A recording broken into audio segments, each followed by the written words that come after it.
Assalamualaikum warahmatullahi wabarakatuh.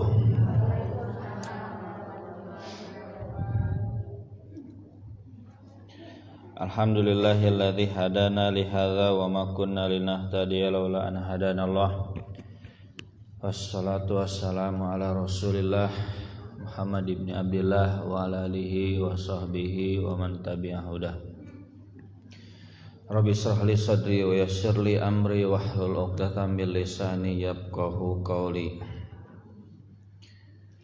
Alhamdulillah, segala puji bagi Allah Tuhan semesta alam. Salawat salam semoga tetap terus tercurah limpahkan untuk Nabi besar Muhammad sallallahu alaihi wasallam serta keluarganya, para sahabatnya, dan orang-orang yang mengikuti petunjuk beliau dengan baik dan benar sampai akhir zaman. Ibu-ibu yang dirahmati oleh Allah Subhanahu wa ta'ala, tema kajian kita pada malam hari ini melanjutkan tema bulan lalu, yaitu tentang fikih harta haram. Sudah siap catatannya ya? Mengulas sedikit apa yang telah dijelaskan bulan lalu. Kenapa kita harus belajar tentang fikih harta haram? Yang pertama, agar amal kita diterima.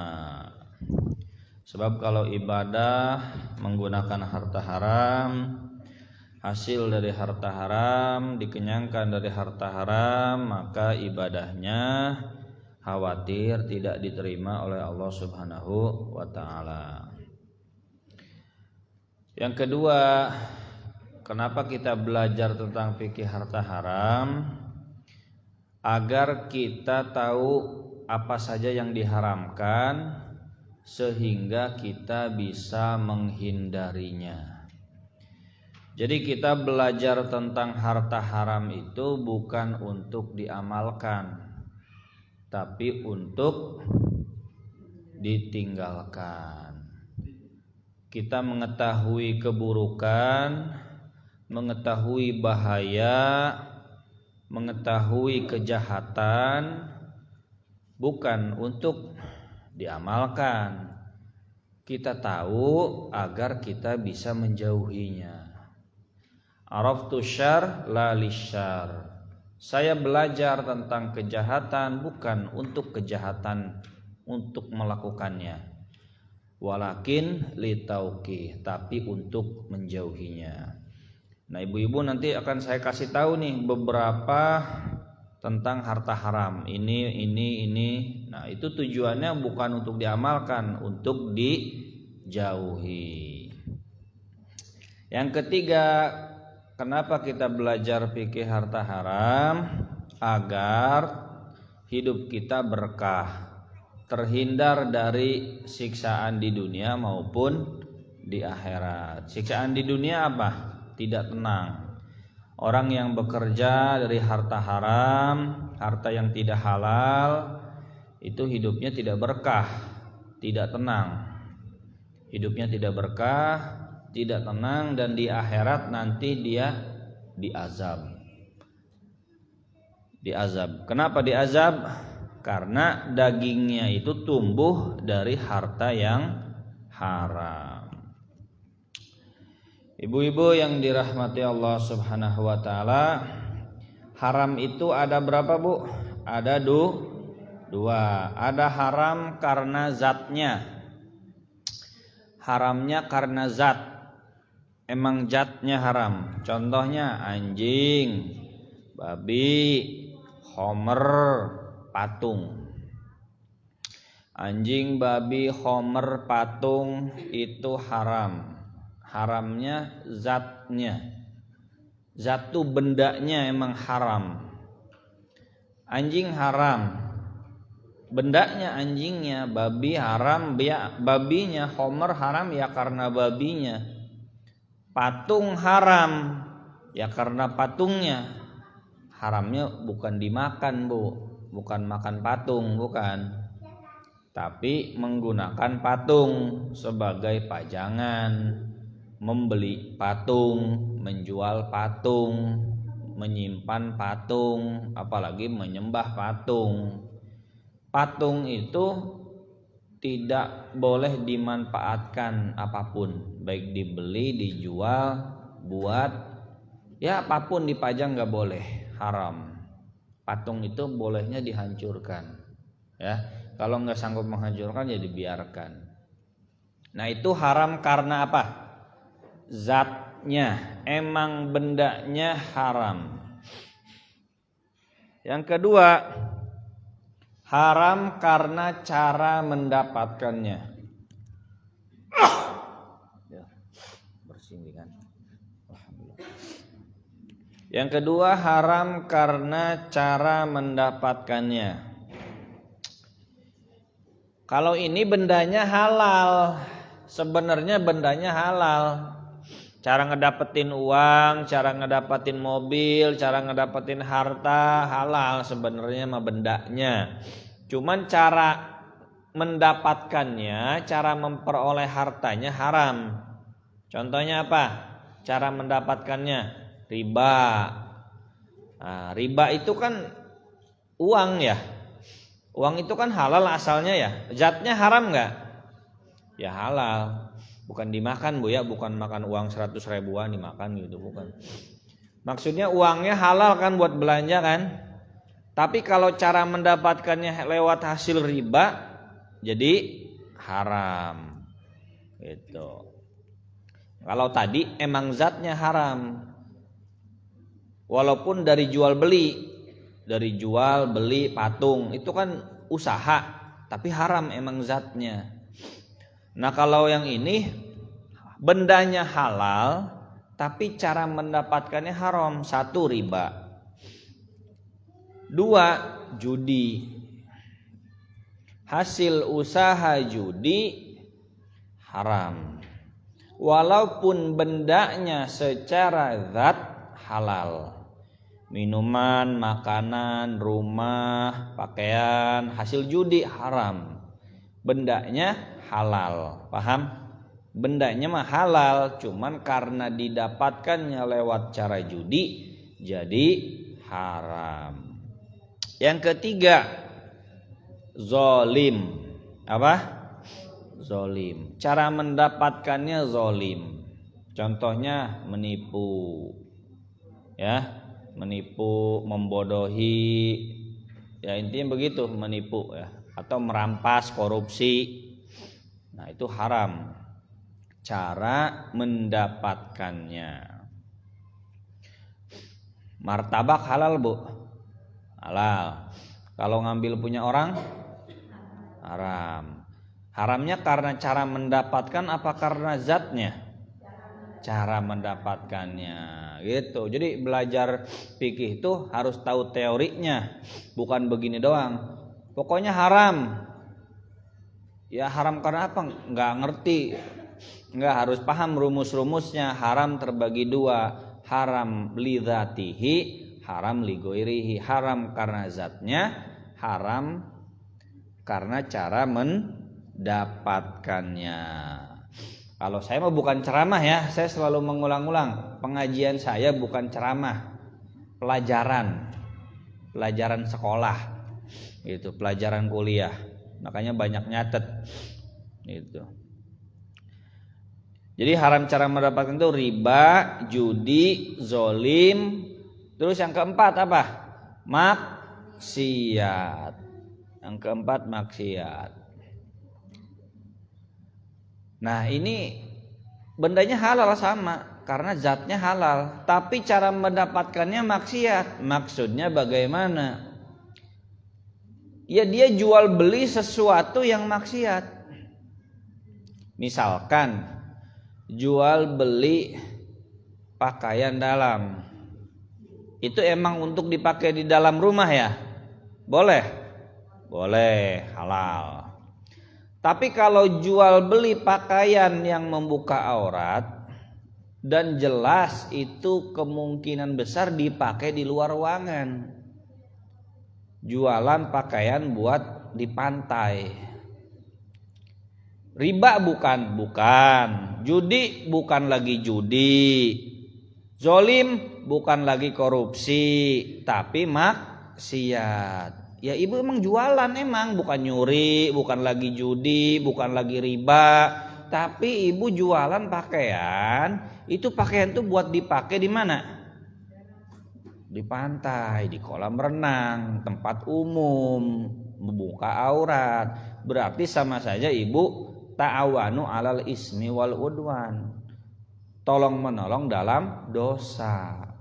Nah berarti itu jualannya haram. Haramnya karena apa? Maksiat. Jualan pisau halal nggak? Halal. Tapi kalau orang yang belinya mau pakai buat bunuh orang, ya berarti boleh nggak ngejualnya?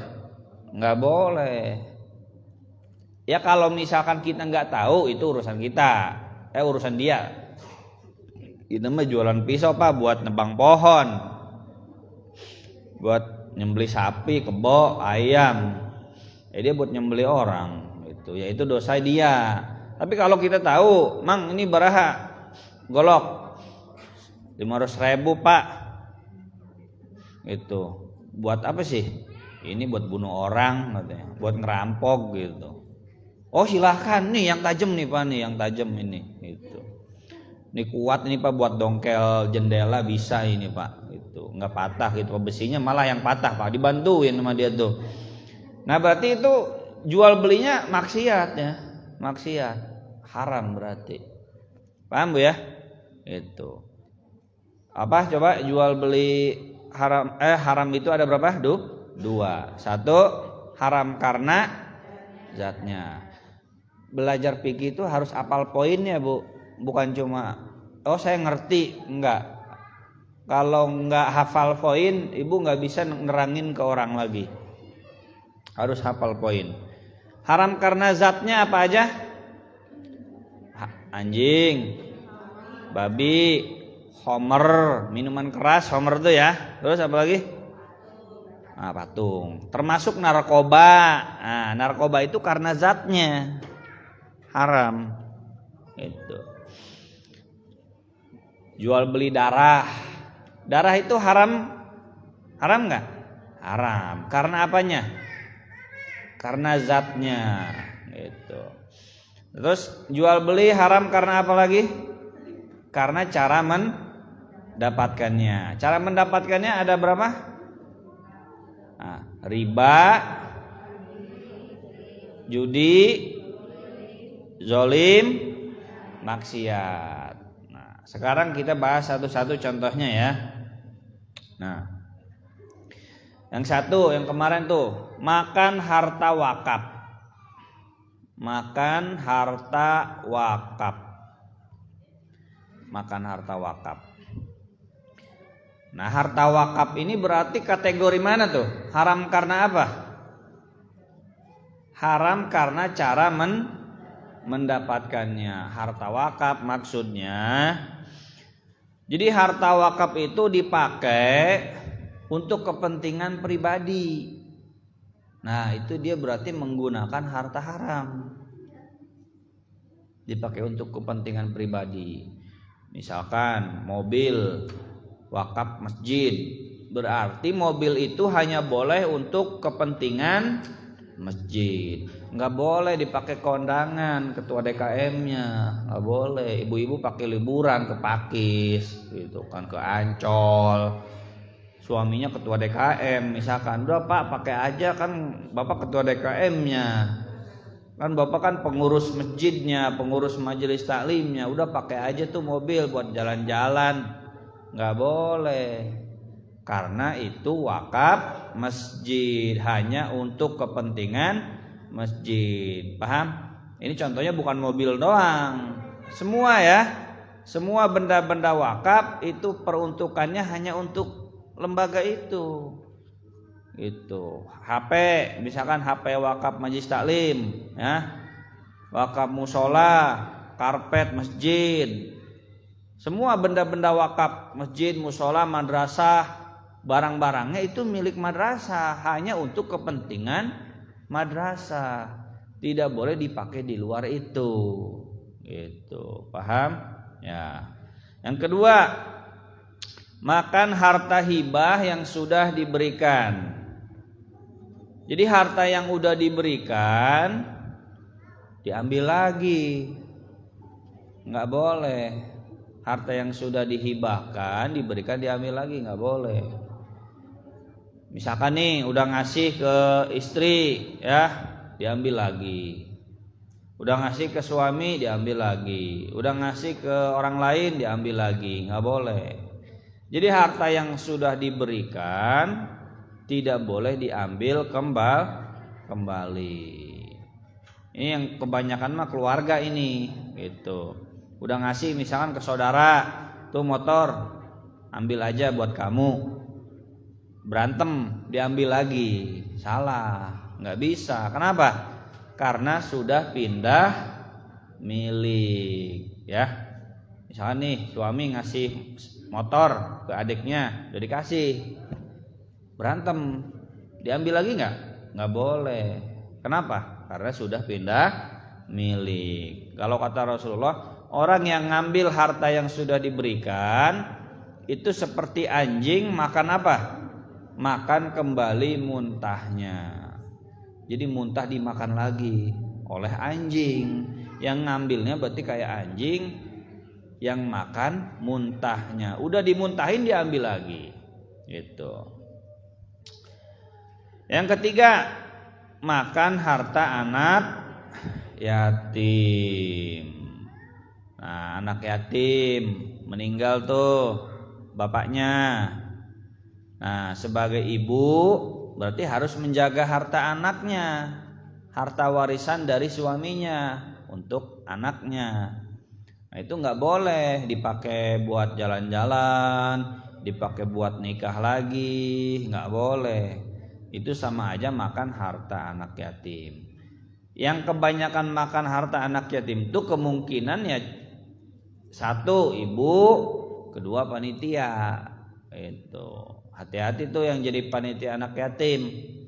Jangan sampai harta anak yatim dipakai bukan untuk kepentingan anak yatim. Donasi 10 juta, 5 jutanya dipakai buat panggung, sound, riasan, buat konsumsi. Nggak boleh itu. Anak yatim tuh nggak butuh panggung, nggak butuh sound. 10 juta ya berarti harus untuk anak yatim semua. Terus biaya panggung dari mana? Ya ambil dari dana lain selain dana anak yatim. Paham, Bu? Donasi 10 juta berarti semuanya untuk anak yatim. Biaya operasional diambil dari selain itu. Kalau sama panitia dipakai, nah berarti itu panitia makan harta anak yatim. Atau jadi seorang ibu, harta warisan suaminya dikuasai sendiri. Rumah, motor, mobil suaminya dianggap milik dia semua. Anaknya yang masih kecil nggak dikasih, nggak disisihkan. Udah buat dia aja semua. Pakai beli kalung buat jalan-jalan, beli baju, beli kosmetik, MS Glow gitu ya, dan lain sebagainya. Itu makan harta anak yatim itu, Bu, nggak boleh itu. Terus yang keempat, makan dana lembaga agama. Makan dana lembaga agama. Misalkan nih dana majelis taklim, dana masjid, dana musola, dana madrasah, dimakan sama pengurusnya. Dimakan sama pengurusnya dengan cara minta persentase dari seluruh sumbangan. Sumbangannya 10 juta, pengurusnya minta 5% dari dana itu. Nggak boleh, itu korupsi. Kayak yang rame itu ya katanya ya, lembaga sosial apa tuh, inisialnya ACT ya, itu lain inisial itu namanya. Itu katanya gitu, duitnya ditilep sebagian buat pengurusnya, buat beli mobil, beli rumah, buat usaha. Itu korupsi itu namanya. nggak boleh ya gitu. Terus 5, makan harta warisan yang bukan bagiannya. Makan harta warisan yang bukan bagiannya. Dia bukan ahli waris, tapi merasa jadi ahli waris. Padahal ahli waris itu kan cuma anak, ayah, istri atau suami. Udah itu aja arti waris mah. Anak, semua anak almarhum, semua ayah ibunya almarhum, ayah ibu almarhum, ibu kandung, ayah kandung, istri atau suami. Tergantung yang meninggal siapa. Kalau yang meninggal istri berarti yang dapat suami. Kalau yang meninggal suami yang dapat istri. Yang meninggal suami berarti ahli warisnya istri, anak, ayah almarhum. Selain daripada itu bukan ahli waris. Anak angkat ahli waris bukan? Bukan. Menantu ahli waris bukan?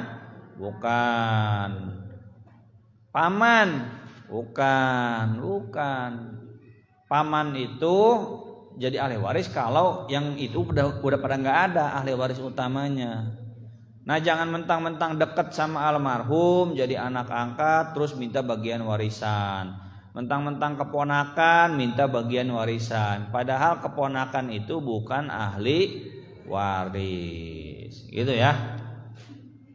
Jadi jangan makan harta warisan yang bukan bagiannya.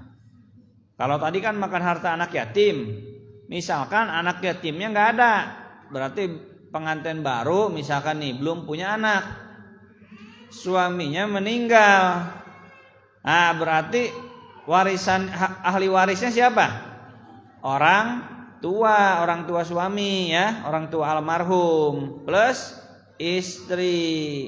Nah, istri jangan merasa menguasai semua. Berarti kalau istri menguasai semua harta almarhum suaminya, berarti makan harta warisannya siapa? Makan harta warisannya orang tua almarhum. Nah, jadi istri itu bukan pewaris tunggal, Bu ya. Istri itu dapatnya hanya 1/8 kalau ada anak. Kalau anak almarhum tidak punya anak, istri dapat 1/4. Bisa dipahami? Suami nggak punya anak. Bukan nggak punya anak dari istri ini, bukan. Nggak punya anak pokoknya mah. Bisa jadi sebelum sama istri yang ini suami pernah punya anak. Bukan pernah, iya punya anak sama orang lain. Ya berarti itu namanya suami punya anak. Paham? Bukan begini, oh suami saya nggak punya anak. Iya sama kamu gak punya anak, baru nikah 3 bulan meninggal, tapi sama yang lain punya anak 11 gitu. Paham ya? Nah, jadi jangan makan harta warisan yang bukan bagiannya. Yang keenam,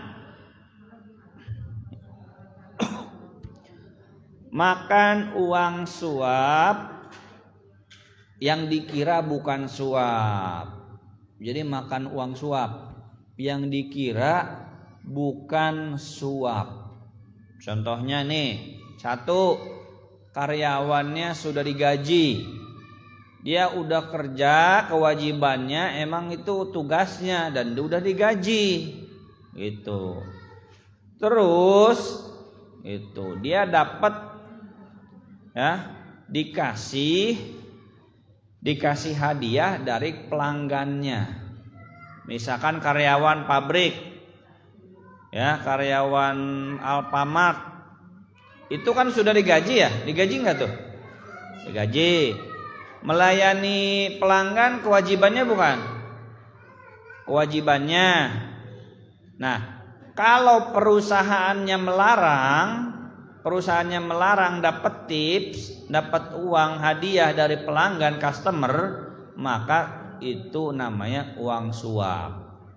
Masuk kategori harta gulul, harta suap. Nggak boleh. Khawatir kenapa? khawatir nanti pelayanannya berbeda, Bu. Oh, kalau pelanggan ini mah ngasih tip, lebih baik pelayanannya. Kalau yang lain gak ngasih tip, rada cuek. Nah, makanya karyawan yang sudah digaji, dia tidak boleh menerima hadiah dari kliennya, dari customernya. Kecuali memang kecuali memang pemilik perusahaan, pemilik yayasan membolehkan. Boleh. Contoh guru sudah digaji enggak? Sudah digaji. Ngajar kewajibannya bukan? Wajibannya. Nah, kalau misalkan peraturan yayasan melarang guru menerima hadiah dari wali murid, maka itu tidak boleh diterima. Kalau diterima itu bagian daripada riswah, bagian daripada suap. Kalau dibolehkan, boleh. Kalau dibolehkan sama yayasan, kata yayasan boleh wali murid nerima hadiah dari boleh guru menerima hadiah dari wali murid. Silakan. Ya cuman berarti itu yayasan membolehkan budaya yang tidak baik, berarti itu. Membolehkan budaya yang tidak baik. Kenapa budaya tidak baiknya? Nanti khawatir nanti pilih kasih. Kalau muridnya itu bapaknya wali muridnya sering ngasih, jadi baik, nilainya jadi bagus gitu kan. Tapi kalau wali muridnya jarang ngasih ke anaknya, jadi kurang perhatian ke muridnya yang wali muridnya nggak pernah ngasih. Nah ini sebenarnya budaya yang nggak baik, walaupun dibolehkan. Apalagi kalau misalkan perusahaan yayasannya melarang. Kalau melarang jelas tidak dibolehkan. Tapi kalau pegawai negeri mutlak tidak boleh.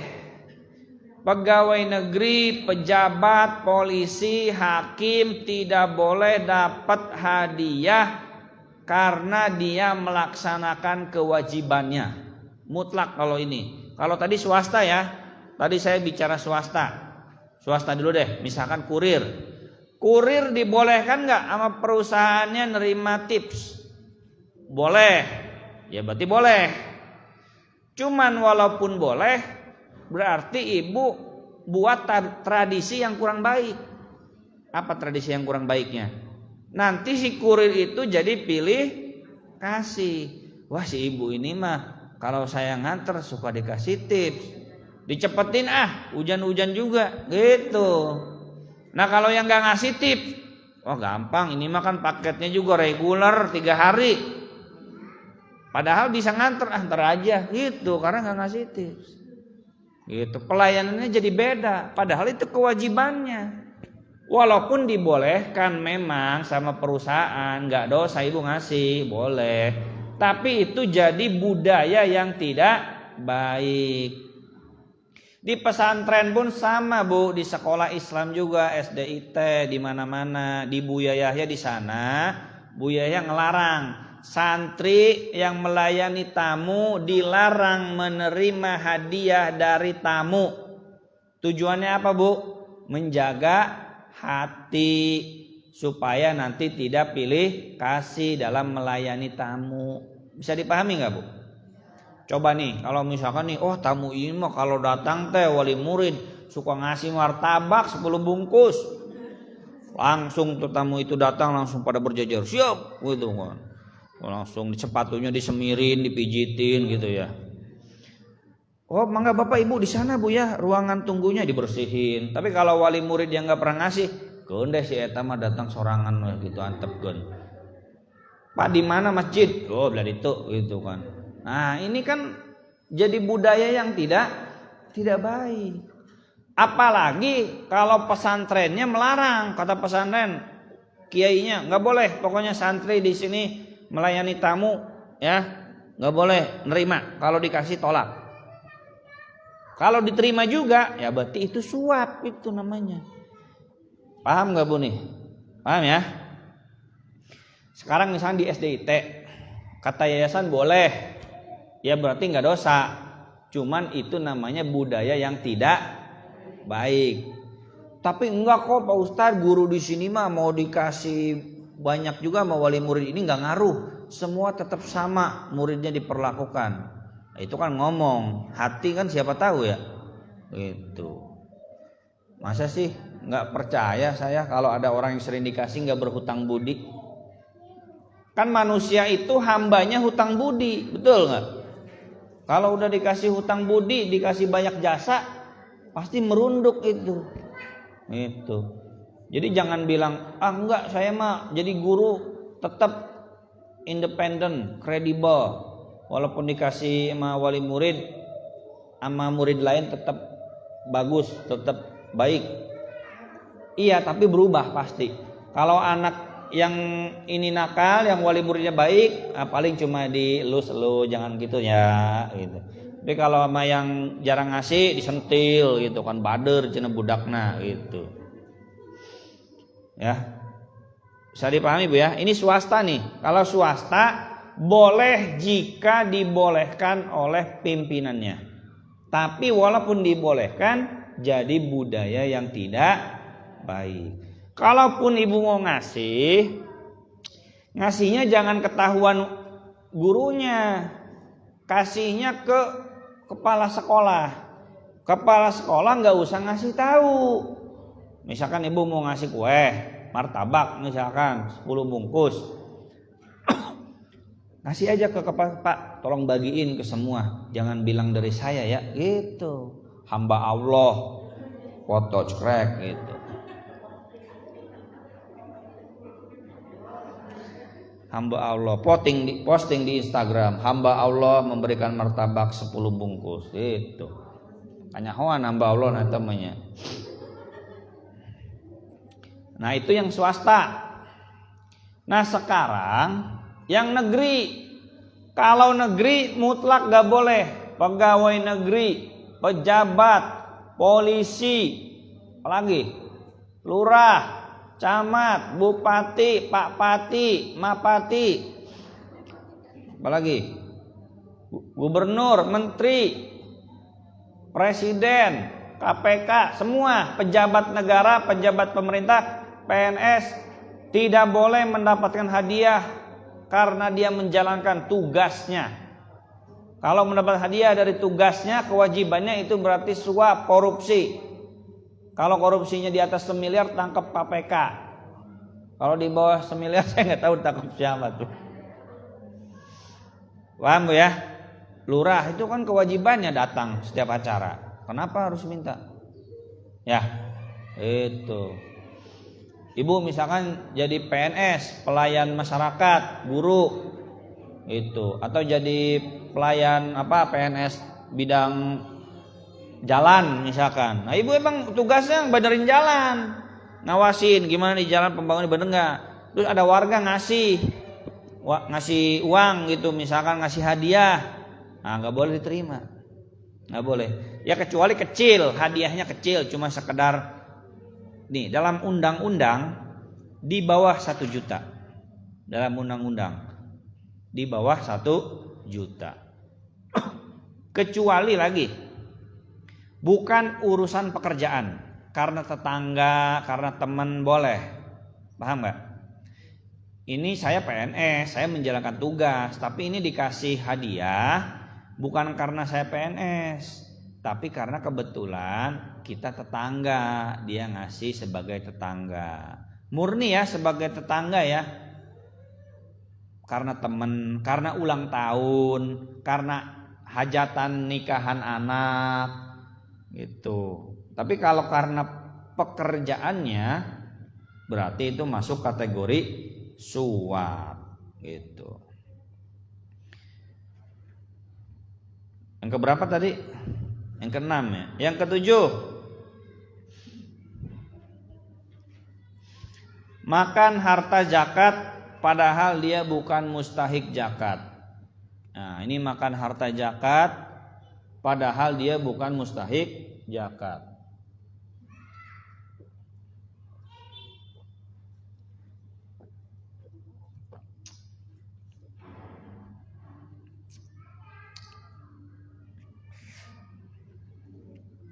Ini baru 7 banyak ini.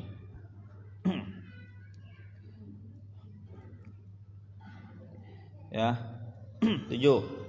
Makan harta zakat padahal bukan mustahik zakat. Contohnya gini, 3 penjahat zakat. 1. Menyalurkan zakat tapi enggak punya ilmu. Menyalurkan zakat tapi enggak punya ilmu itu penjahat zakat. Berarti menyalurkannya bisa salah. Bisa salah, menyalurkannya malah ke anak yatim, menyalurkannya malah ke janda. Padahal janda sama anak yatim bukan penerima zakat. Anak yatim, janda itu nerima zakat kalau dia fakir miskin. Kalau bukan fakir miskin, cuma karena yatim, karena janda, ya berarti bukan penerima zakat, nggak boleh nerima zakat. Oh itu janda, itu kasih aja zakat. Ya jandanya miskin nggak? Kalau miskin kasih, berarti bukan karena jandanya, karena miskinnya. Oh itu anak yatim, bukan karena yatimnya, tapi karena fakir miskin. Bisa jadi anak yatimnya nggak miskin, paham bu? Itu. Terus yang kedua, penjahat zakat yang kedua bukan mustahik menerima zakat. Dia bukan mustahik zakat tapi dia menerima zakat.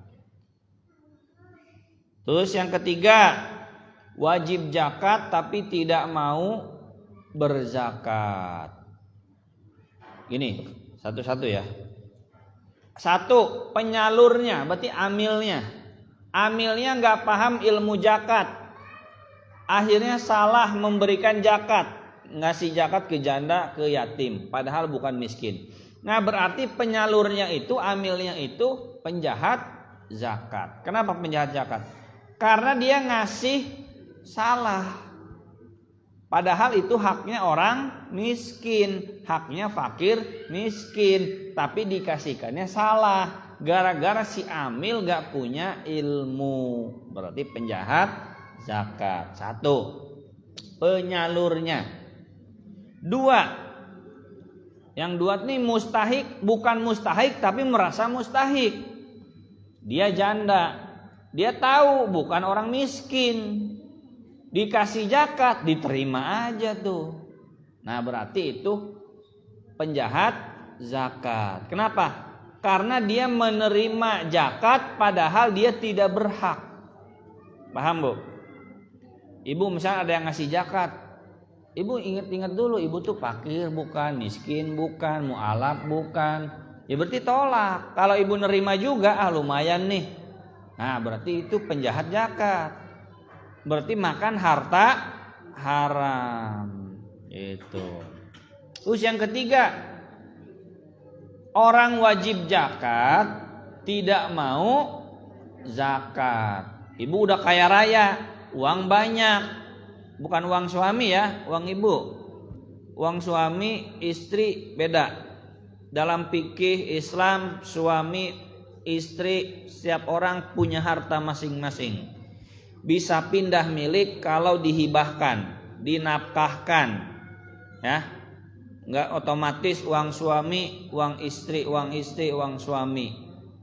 Itu fitnah itu, kayak gitu. Uang itu masing-masing. Kalau suami kaya, ibu nggak kaya, ya yang wajib zakat suami.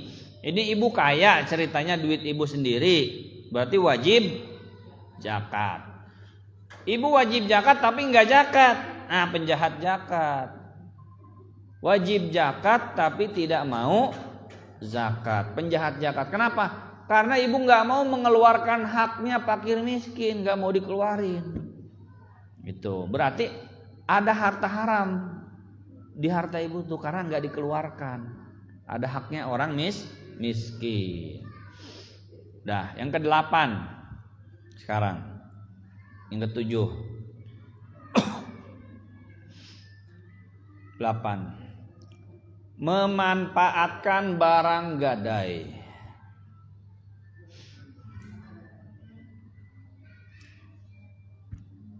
Sekali lagi ya, ini bukan ceramah.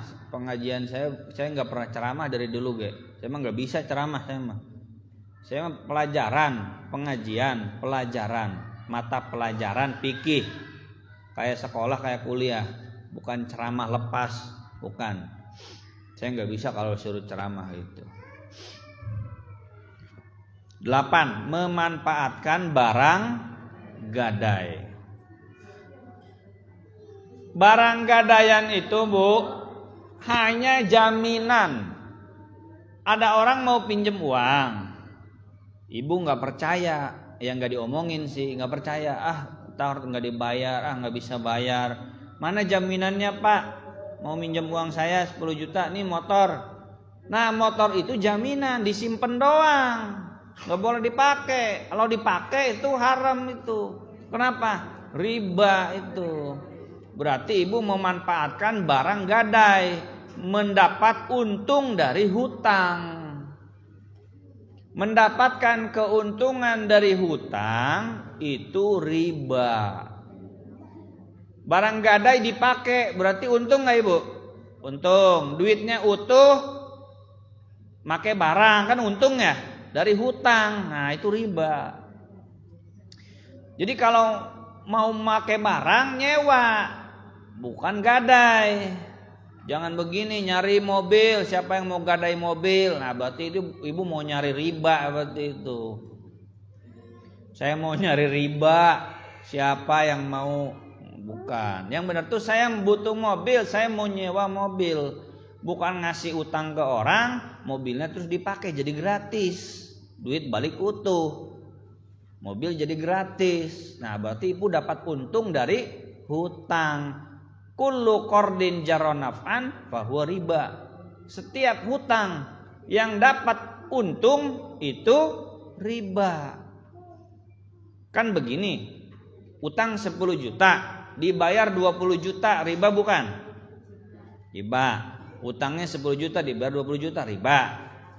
Kelebihan itu, Ustaz. Lah itu gadai kelebihan sama. Ibu ngutangin 10 juta, barang gadainya dipakai jadi gratis. Harusnya bayar kan? Jadi untung nggak tuh? Untung. Duitnya dibalikin 10 juta kan? 10 juta plus untung pakai barang gratis selama ini. Harusnya berapa itu? 5 juta itu. Itu sama aja kayak tadi, mirip. 10 juta balik 20 juta. Paham nggak? Nah, jadi barang gadaian itu cuma buat disimpan. Ini bukan kata Ustadz Iqbal, bukan. Kata para ulama ini. Ya, ntar jangan disebar kata Ustadz Iqbal. Enggak. Kata para ulama dalam kitab fikihnya. Kata Ustadz Somad gitu. Oke, udah ya. Nah, jadi jaminan doang barang gadai itu, Bu. 9. Harta haram yang 9, judi. Judi. Nah, judi itu, Bu, judi itu nggak melulu main gaplek, nggak melulu main gaplek, nggak melulu di bar, di diskotik, main biliar, nggak. Hadiah iuran, hadiah dari iuran peserta lomba itu judi. Ibu-ibu iuran nih 10.000, 10.000, 10.000, 10.000. Jadi misalkan terkumpul 300.000. Ayo kita lomba balap karung. Nah, itu ibu-ibu kan iuran ya 10.000. Terus lomba balap karung. Terkumpul duit berapa? 300.000. Hadiahnya dari mana? Dari sponsor apa dari uang itu? Kalau dari uang itu judi. Kenapa? Itu sama aja taruhan. Ya ibu sama aja taruhan. Ayo kita taruhan, kumpulin uangnya. Ntar yang menang ngambil uang itu. Berarti yang menang ngambil harta yang kalah. Itu. Ini ada tersendiri kajiannya. Kajiannya 2 pertemuan. Kalau di Bapak 4 pertemuan baru kelar bahas judi. Fikih judi. Ini ibu-ibu sekilas aja ya. Ntar ada khusus lah.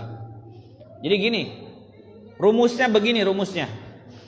Semua hadiah, catat nih, semua hadiah yang iurannya,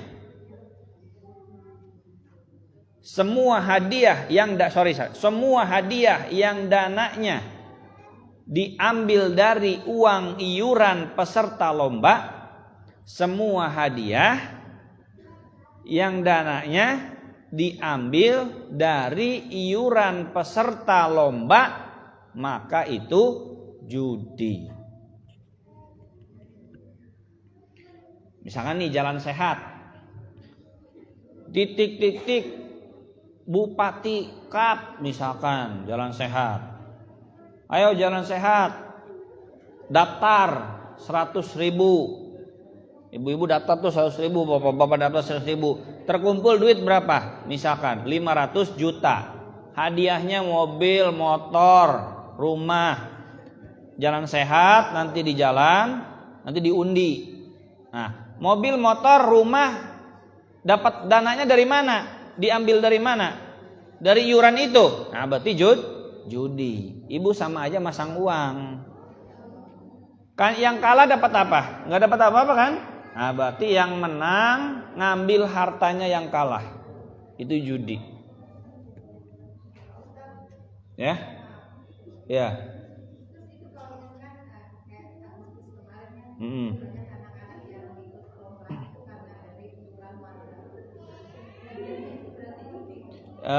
Iuran warganya gimana? Hadiahnya belum tentu dari iuran warga. Kalau dari iuran warga, ya, warga pas mau Agustus iuran, terus dibeliin buat hadiah, judi. Solusinya hadiahnya bukan diambil dari dana warga, dari sponsor, dari pihak ketiga yang tidak ikut lomba. Pihak ketiga yang tidak ikut lomba. Gini, ibu, gini ya sebentar. Misalkan nih, ini contoh kecil dulu. 10.000, terkumpul berapa? 300.000. Terus ibu-ibu main nih, main balap karung. 300.000 itu dibeliin apa? Misalkan hadiah, ya. Yang menang ngambil hadiah itu, nah judi. Yang kalah dapat apa? Nggak dapat apa-apa kan? Yang menang ngambil hadiah dari situ, ya berarti judi. Itu. Tapi kalau hadiahnya, dananya diambil dari saya kan nggak ikut lomba. Saya nih, ibu-ibu 300.000, uangnya buat beli makan, buat beli karungnya, buat beli peralatan, silahkan. Tapi hadiahnya sumbernya dari pihak ketiga, saya yang nggak ikut main, itu boleh. Nah, tinggal panitianya gimana itu? Iurannya berapa misalkan? Iuran anak-anak berapa? Hah? Seikhlasnya. Dipakai beli apa? Dibeliin hadiah nggak? Hadiah belinya dari uang itu bukan? Itu harus tanya panitia dulu. Kalau hadiah dari uang situ judi, saya pastikan judi. Ya, saya pastikan judi. Kalau bapak-bapak yang ngaji di saya udah terdoktrin semua. Udah yakin. Itu ada kajiannya saya 4 pertemuan, nggak cukup satu begini ya. Ada 4 pertemuan khusus. Kalau satu pertemuan 2 jam kali 4 berapa tuh? 8 jam. Gitu. Di masjid ada kan, di FB Masjid Al Jamal tuh kalau manjid itu baru 1 pertemuan. Ntar besok lagi rilis. Jadi biar halal itu hadiah dapat dari pihak ketiga. Iuran tuh boleh iuran tuh, tapi iurannya duitnya dipakai untuk keperluan, habis, nggak dibeliin hadiah. Paham nggak? Itu. Gampangnya begini Bu, 2 orang nih, Saya sama teman saya 2 orang. Ayo kita lomba balap karung. Nih 20.000. Kamu mana 20.000? 20.000. Hadiahnya sumbernya dari mana? Nah, dari 2 itu. Yang kalah, yang menang ngambil harta yang kalah. Berarti judi. Tapi kalau begini, ayo kita lomba. Terus hadiahnya mana? Tuh, dari orang lain. Bukan judi. Gitu. Rukun judi ada 4. Catat, rukun judi ada 4. Kirain rukun teh sholat doang gitu ya, ada rukun judi juga. 1, ada harta yang dipertaruhkan. 1, ada harta yang dipertaruhkan. Terus 2, ada 2 pihak atau lebih yang bertaruh.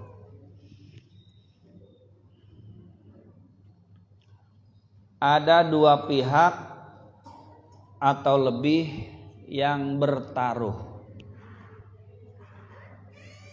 3, ada permainan yang menentukan menang kalah. Ada permainan sebagai penentu menang kalah. Yang keempat, yang menang ngambil harta yang kalah. Nah, ini rumusnya nih, memahami judi itu 4 ini. Coba 1 apa? Ada harta yang dipertaruhkan. Berarti ada harta yang dipertaruhkan. 2, ada 2 pihak yang bertaruh. 2 pihak atau lebih yang bertaruh. 3, ada permainan yang menentukan menang kalah. 4, yang menang ambil harta yang kalah. Oke, sekarang kita terapkan ke contoh-contoh.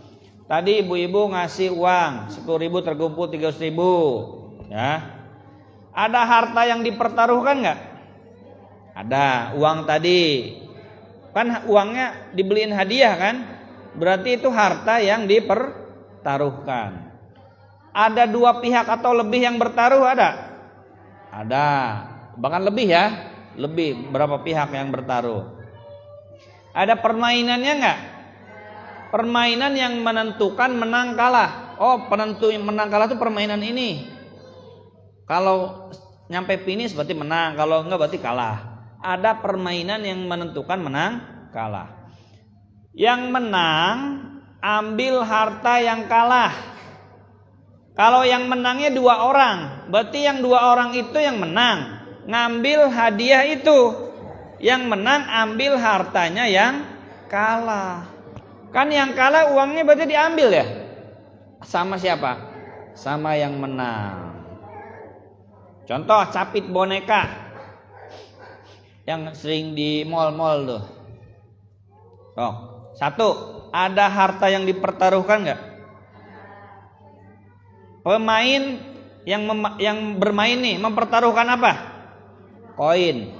Koin itu beli pakai daun apa pakai uang? Nah, berarti harta bukan itu?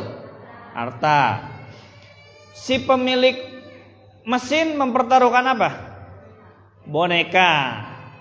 Pemain mempertaruhkan uang, pemilik mesin mempertaruhkan boneka. Berarti ada harta yang Oke, 1, ada harta yang dipertaruhkan. 2, ada 2 pihak atau lebih yang bertaruh, ada nggak? Ada. Pemain dengan pemilik mesin. Pemilik mesin diwakili mesinnya.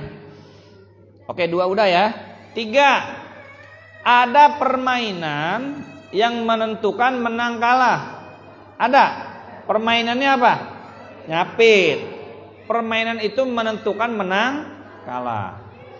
Yang terakhir, yang menang ambil harta yang kalah. Betul nggak? Kan kita udah masukin duit, kalah, nyapitnya nggak pas. Berarti duit kita diambil nggak? Diambil.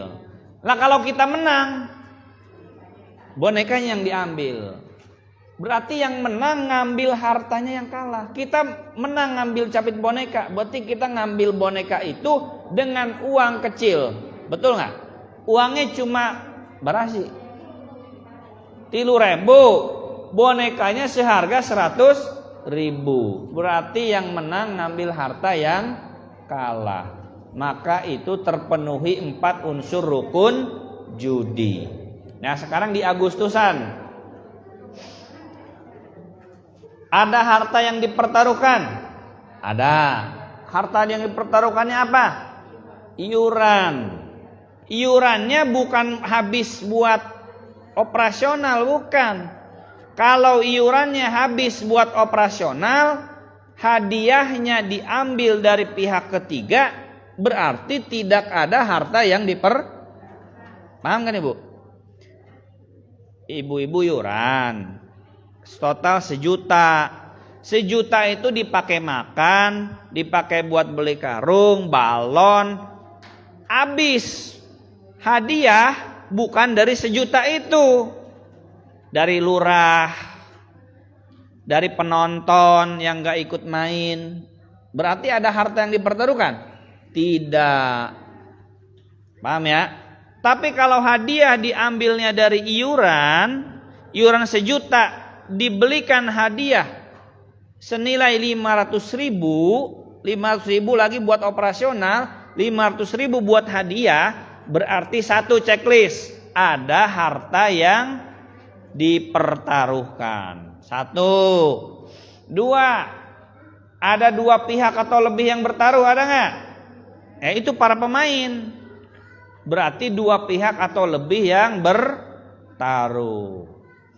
Ada 2. 3, ada permainan menentukan menang kalah. Ya kan ada kan penentu menang kalahnya permainan. 3. 4 apa? Yang menang ngambil harta yang kalah. Yang menang ngambil hadiah itu enggak? Dapat hadiah itu enggak? Dapat. Yang kalah dapat apa? Yang enggak dapat apa-apa. Berarti itu judi. Ingat, harus 4 terpenuhi. 1 enggak ada berarti bukan judi. Ya. Gimana?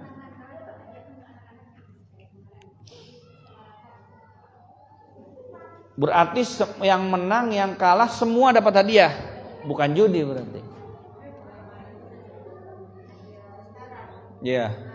Ya. Ya.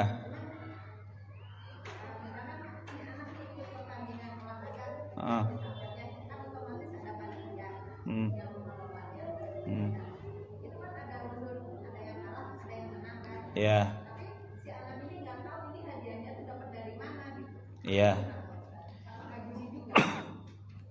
Pertama, anak-anak itu sekalipun berjudi nggak dosa. Pertama ya, anak-anak itu walaupun berjudi nggak dosa. Kenapa? Karena belum balik. Itu pertama. Kalaupun judi misalkan gitu ya. Ya. Caranya begini. Makanya kalau ada iuran buat lomba itu harus ditanya ke panitia. Panitia, ini iuran lomba ini dipakai buat beli hadiah enggak? Kalau dipakai buat beli hadiah berarti judi. Itu. Lebih baik enggak ikut kalau hadiahnya didapat dari iuran. Itu. Kan gak mungkin ya nanya kan begitu ya, saya paham. Kan gak mungkin nanya. Maka sebaiknya tidak ikut. khawatir judi. Main kelereng aja judi, Bu. Gitu. Hmm. Hmm. Hmm.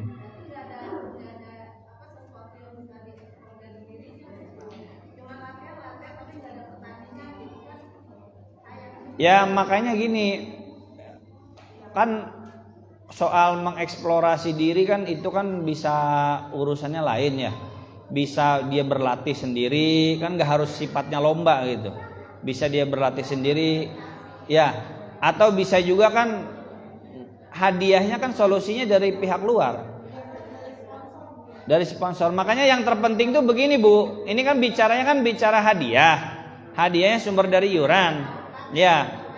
Maka yang paling penting itu sebenarnya mah dari panitianya.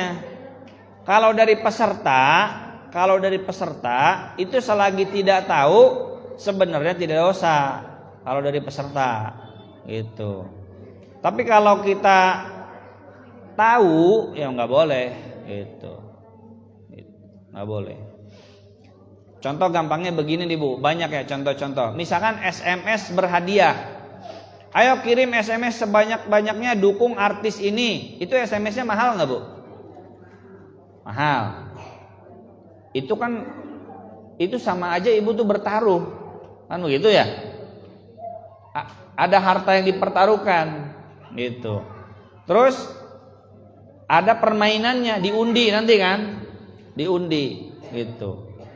Terus nanti ibu kalau kalah berarti SMS ibu ya selesai, nggak dapat apa-apa. Ibu habis SMS 10 kali 5.000 50.000 nggak dapat apa-apa.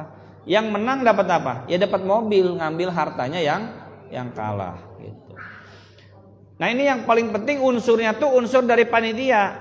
Ya kalau dari kita mah saya paham. Kan nggak mungkin begini Pak Panitia, ini saya mau iuran nih buat lomba.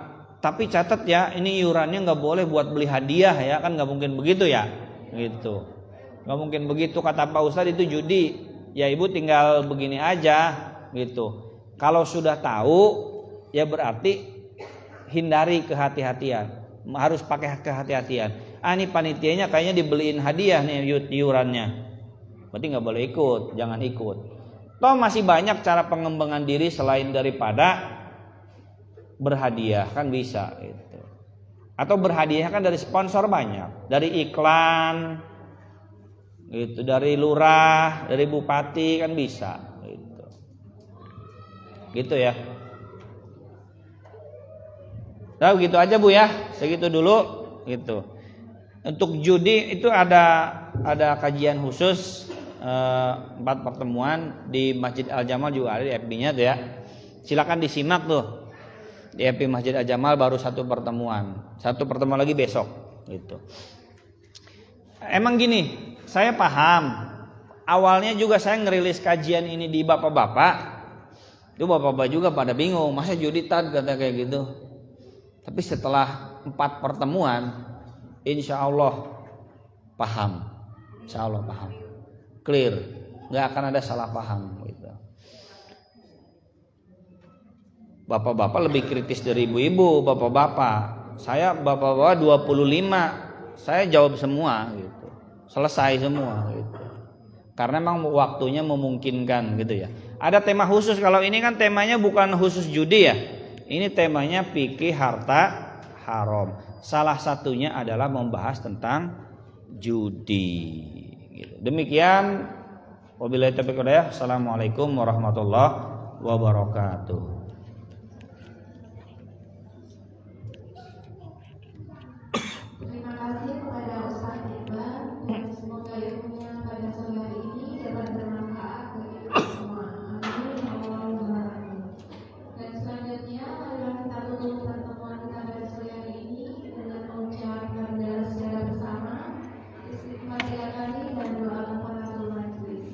Alhamdulillahirobbilalamin. Astagfirullahaladzim.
Bukan. Untung